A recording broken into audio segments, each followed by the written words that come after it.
Ebbago ly'okusasula emisolo liyite Income Tax Amendment Bill eryaleetebwa Paalamenti ey'omwenda nga terinaba nakuyisibwa. Ababaka ba Paalamenti abatula akakiiko akavunaanyizibwa ku byenfuna by'eggwanga baagala akawaayiro nnamba 21 mu bbago lino kakyusibwemu nga terinaba kuyisibwa mu Paalamenti. Akawaayiro kano aka 21 mu bbago lino kalaga nti ababaka balina okusasula omusolo ne ku nsako ezibaweebwa, ekintu kye batakkirizigana nakyo.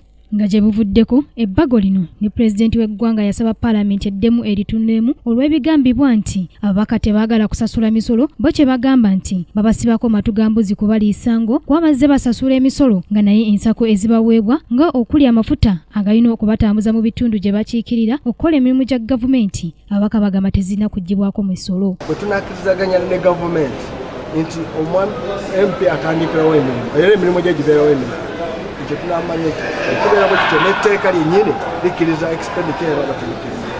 Nga bwe twali kitaddemu nti ababaka bawa omusolo teri kuddayo kubasalako alawensensi zaabwe, era bwe kirina okukola ki okusigala bw'anagaana okisaako omukono nga kifuuka tteeka nga kikomyewo.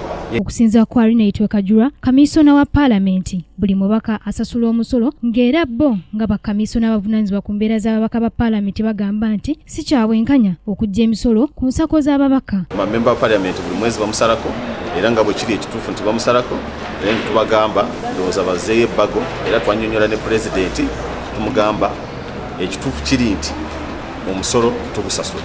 So ebbago lyazzeeyo tuba komiti egenda kulizzaayo then Pulezidenti tusuubira nti agenda kusayira.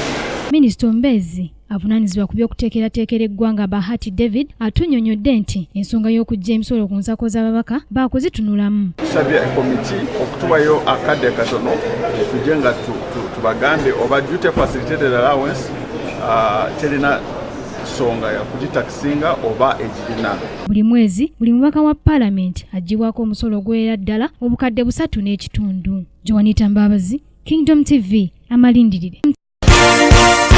This is Kingdom TV.